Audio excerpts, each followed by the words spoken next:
says Nigeria owes President Jonathan gratitude. House of Representatives resumes plenary, turns attention to current scarcity of petroleum products in Nigeria. And Acting Inspector General of Police promises administration defined by content to achieve Nigeria's aspirations. Hello there, welcome to the news on NTA International. I'm Sarah Sander. Former Secretary General of the Commonwealth, Chief Emeka Anyaoku, says Nigeria owes President Goodluck Jonathan a huge debt of gratitude for the successful general elections and for conceding defeat at the polls. Chief Anyaoku said this at the end of a breakfast meeting with President Jonathan and members of the Presidential Advisory Council on International Relations, headed by Emeka Anyaoku. It was the last meeting of the council and the last with the outgoing President Jonathan.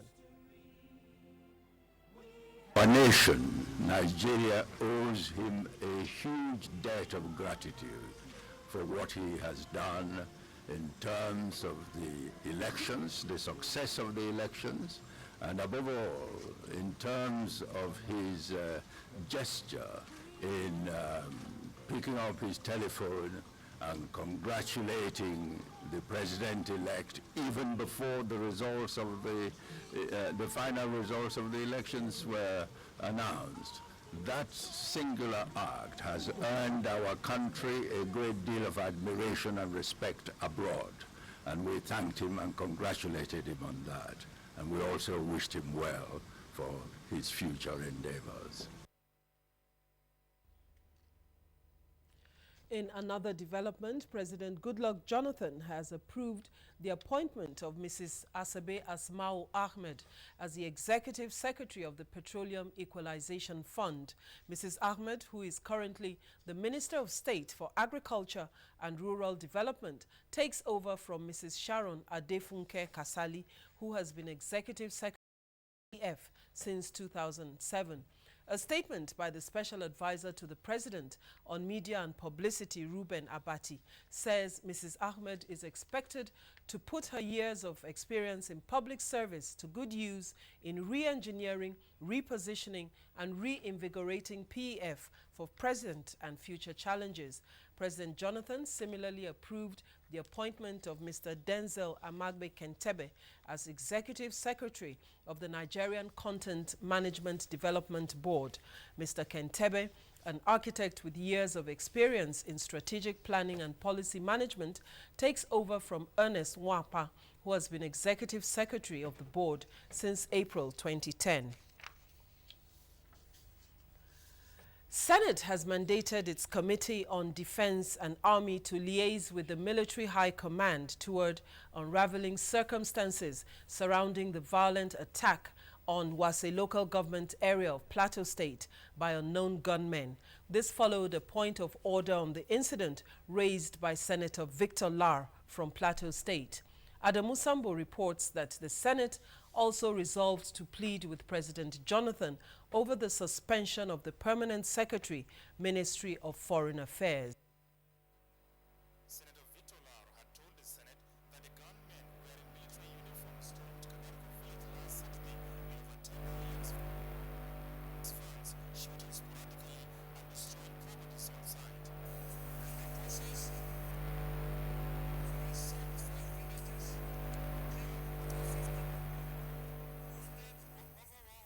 And the House of Representatives resumed plenary this Tuesday with attention of the lawmakers drawn to the current scarcity of petroleum products across the country. The motion of urgent national importance by Representative Karim Sunday of Lagos State appealed for a permanent solution to the lingering fuel crisis. National Assembly correspondent Ifeanyi Okafor reports. The House of Representatives resumed plenary on Tuesday with attention of lawmakers drawn to scarcity of petroleum products across the country. Representative Karim Sunday said the non-availability of petrol has resulted to long queues of vehicles at the few petrol stations that have the products. Lawmakers debated for and against the motion while also raising questions on efforts by the Ministry of Petroleum Resources and the Finance Ministry to reconcile subsidy claims by marketers and other issues which appear to have exacerbated the fuel situation across the country. There is no hiding place than a total removal of subsidy. So there is need for this present House, before we conclude, to make sure this present problem is brought to an end. We are confronted as a nation with challenges. Challenges that border on we paying huge amount of resources as subsidies on a continuous basis, where oil marketers are sometimes holding us to a ransom. This really affects the economy of this nation. You will agree with me that, Mr. Speaker, that because of the fact that there's no fuel, people are finding it difficult to travel, the artisans are no longer working. In fact, those who are supposed to even go to their various offices can no longer move. The motion is standing on a very weak foundation. This issue came up as of last week on issues of payment of subsidy by independent marketers. And that issue, you agree with me totally, was resolved. We are proposing to legislate for the incoming administration. I also find that a bit disturbing. So I think it could make a lot of sense for us to come up with a prayer that is passable. The motion, however, failed to scale through as majority of the members voted against it. In another development, the House has summoned an emergency meeting of the Conference of Former Speakers of State Houses of Assembly on Wednesday, 6th of May, to be chaired by the National Chairman, Conference of Speakers, and Governor-elect of Plateau State, Representative Simon Lalong. The House of Representatives plenary was thereafter adjourned to Wednesday, the 6th of May. From the National Assembly, Ifeanyi Okafor, NTA News. Still staying with the House of Representatives, the Minister of Agriculture, Dr. Akinwumi Adesina, has appeared before the House Committee on Agriculture to defend the federal government policy on rice imports, quota and duty payment. The minister said the companies that imported rice above the approved quota owe the government over 30 billion naira. Musa Baba Aliu has the details. The rice import policy was designed primarily to encourage local rice production and processing, as well as to cover demand deficit. Under the policy, indigenous rice millers enjoy tariff of 10% levy and 20% duty, while importers pay 60% levy and 10% duty. Dr. Akinwumi Adesina alleged that the policy was abused by some companies and agro-allied industries, whereby about 300,000 tons of rice were imported without due process. Anybody that has imported above the allocated quota, you have to pay it at 10 and 60, not 10 and 20. Meaning that anybody that has done that owe Nigerian government money and must pay. This policy came into existence because of the dichotomy in duty payments and the attempt by some fraudulent importers to now hide under the tariff rating where they will pay at a lesser rate. Chairman of the ad hoc committee and House Deputy Leader Leo Ogo appealed to all those owing to pay to enable the House investigate all pending issues. He therefore directed the Minister of Agriculture to suspend 2015 quota allocation. These funds belongs to the federal, state, and local government. So these funds definitely must be recovered. If they go beyond what they are even doing, they must be recovered with interest. Other relevant stakeholders had appeared before the House Committee on the issue. In Abuja, Baba Aliu, NTA News. The Minister of Information, Senator Patricia Kwashiki, has applauded the role of the Nigerian Television Authority in showcasing Nigeria positively to the rest of the world. Correspondent Anthony Forson reports that the minister stated this when she visited NTA in continuation of her familiarization tour of media organizations under her ministry. The full report will come in our subsequent bulletins. And in celebration of creativity and excellent performance, the National Council for Arts and Culture has honored Nigerian school children who won in the International Children's Art Competitions. Taiwo Dubeson tells us more. The first component of the second Nigerian Art Olympiad with the same My Favorite Sport was organized to bring out the creativity in school children between 8 and 12 years, organized by the International Arts Foundation, Washington, D.C., USA. The second for students who participated in the 44th and 45th World School Children's Art Exhibition, Republic of China, is also to promote cross-cultural understanding amongst the younger generation through the use of art and creativity. This victory indicates that the Nigerian child is ready to explore and match his or her artistic potential with their peers all over the world. The finalists of the second Nigerian Olympiad are 12-year-old Ibrahim Mustafa and Abdul Malik Ibrahim, both from Holy Child Private School, Dutse, Abuja, while the bronze medalists of the 44th and 45th World School Children Arts Competition are Victoria Nwokema and Meza Bruma of Government Secondary School, Abuja, and Dead Star Students Academy, Kaduna. I really appreciate what you've done for us, for bringing out the best in us and celebrating us today. We really appreciate it. Thank you so much. Actually, for me and my colleagues, I know words can't explain how we really feel right now. The National Council for Arts and Culture appealed to embassies, high commissions and donor agencies for partnership in order to keep encouraging Nigerian children to participate in future competitions both locally and internationally. In Abuja, Taiwo Odubeson, NTA News. The former Vice President of Nigeria, Dr. Alex Ekweme, has urged Nigerian architects to translate the profession's advancement and accomplishments to the socio-economic development of the country. He was the first series speaker at the Nigerian Institute of Architects lecture held in Abuja. Correspondent Joseph Orok reports. Dr. Ekweme himself and architects highlighted the basic principles of the profession, which professionals must imbibe, noting that when the fundamental principles are not followed, professionals lose track.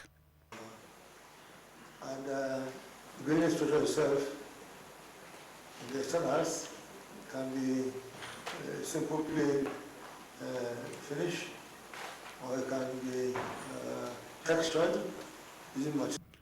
President's Nigerian Institute of Architects, Washid Niyi Bumu, said the NIA Distinguished Lecture Series is to project architectural perspective of critical international issues and challenges, as well as create requisite rapport with policymakers for the benefit of the nation. As an institute, we strongly believe that the pathway to sustainable national growth lies in comprehensive local content initiatives focused on plans, equipment, building materials and components, techniques, manpower, and specialized credit environment.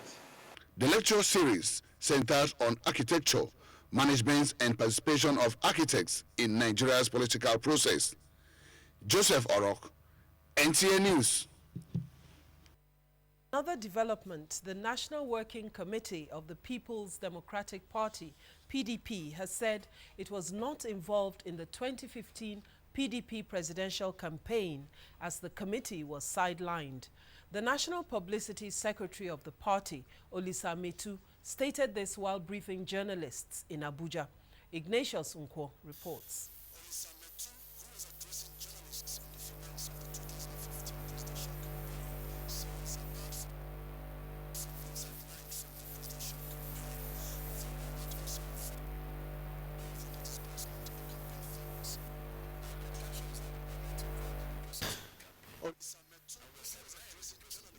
We believe that if this working committee had handled the campaign of the president, we would have won the election. For those of us in the north, where the type of campaign that was generated made it impossible for our leaders in the north to garner support for our candidates because of the hate campaign that was generated by the campaign. We are not answerable for it. The PDP National Publicity Secretary condemned the call by the Ekiti State Governor Ayo Fayose for the resignation of National Working Committee members from the South-South.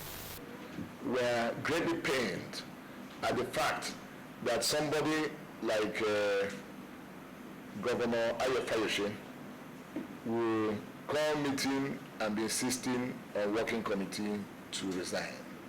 It is on record that Ayo Fayose has been able to become governor because of the internal democracy and the way that the working committee handled the primaries of the Ekiti state. He says the National Working Committee of the People's Democratic Party has remained transparent since assumption of office. In Abuja, the internal democracy and the way that the working committee handled the primaries of the Ekiti state. He says the National Working Committee of the People's Democratic Party has remained transparent since assumption of office. In Abuja, Ignatius Nkwo, NTA News. You're watching the news on NTA International, reaching you from Abuja, Nigeria's capital. We earlier informed you that the former Secretary General of the Commonwealth, Chief Emeka Anyaoku, has said that Nigeria owes President Jonathan gratitude for the success of this year's general elections. Stay tuned for more news and sports.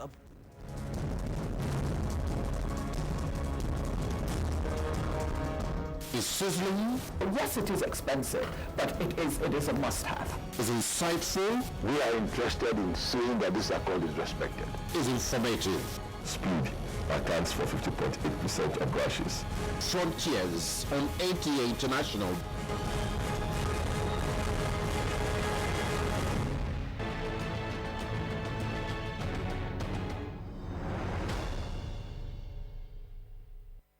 Thanks for staying with us. Now, if many had the chance to choose what they would want in life, a lot would opt for money, fame, or fortune. For those living in communities like Aleta in the Federal Capital Territory, their priority would be life through good health care. So, equipping the only health center in the community has become their topmost concern to get on well with life. Olainka Ojo has been following how this is unfolding. Before the construction of this health center provided by a non-governmental organization, residents of Aleta community under Abuja Municipal Area Council have always battled with health challenges such as child delivery, malaria and diarrhea, which have led to loss of lives. According to the residents, after the provision of the health center, promises were made by the municipal council to equip the center with equipment, with little or nothing done, until the same non-governmental organization which provided the facility returned to do just that. Why did Rotary choose to give this support, and what specific needs would it meet for the community? With this now, we are bound to have a reduction in mortality and morbidity rate, and of course promote disease prevention and treatment in the community. Excited with this development, the residents who are direct beneficiaries say it is indeed succor for lifetime at last, but not without this request, understandably, as famous Oliver Twist once did. With this provision now to the community, I will say of a great, we have experiences where women deliver at is a condition. We, the community, we are ready to build like one room self-quartern for the nurses and doctors. In Abuja, Olainka Ojo, NTA News.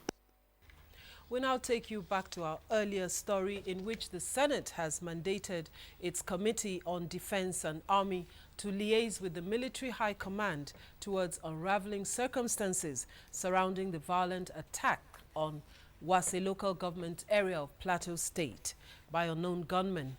This followed a point of order on the incident raised by Senator Victor Lar from Plateau State. Adamu Sambo reports.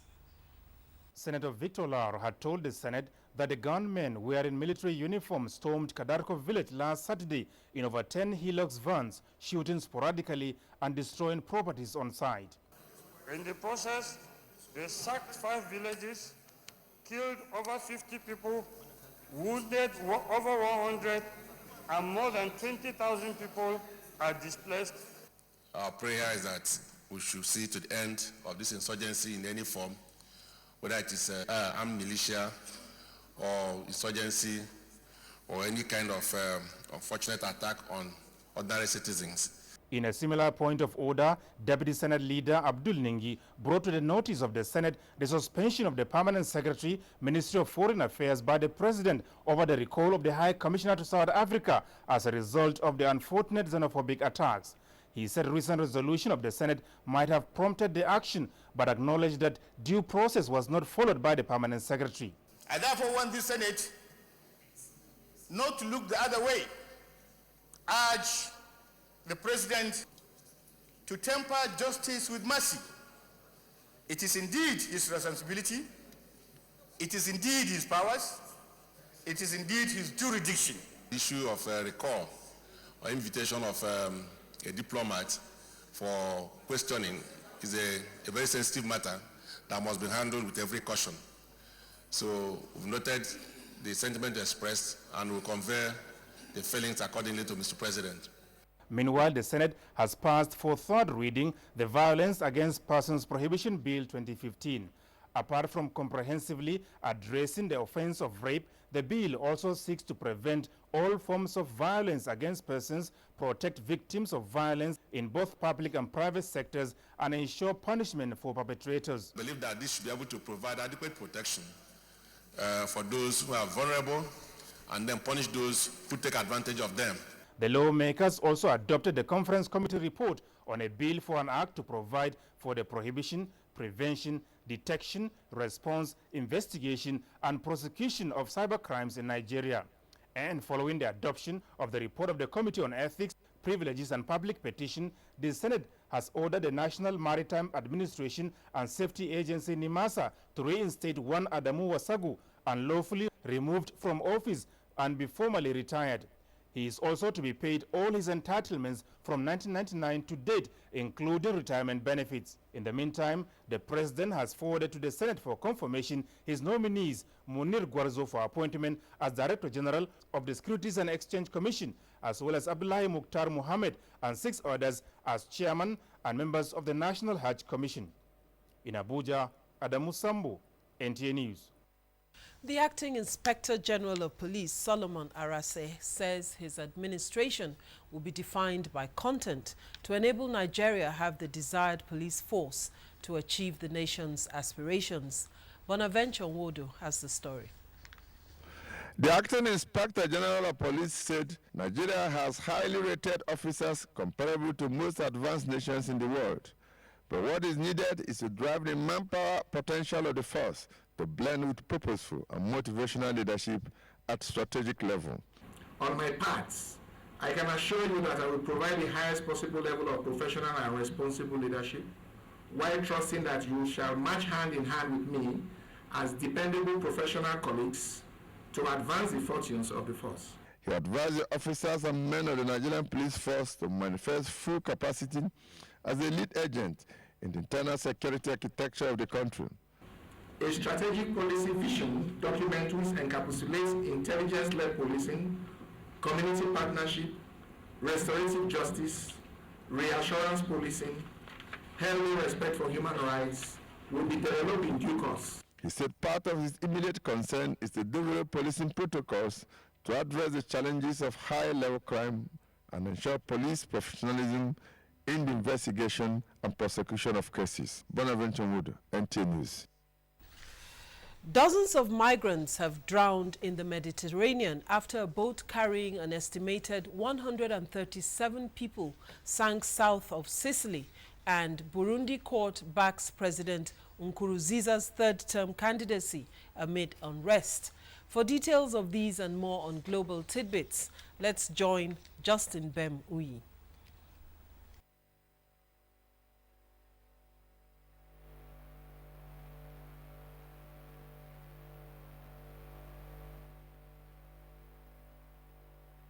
Burundi's Constitutional Court rules that President Pierre Nkurunziza's third term is legal.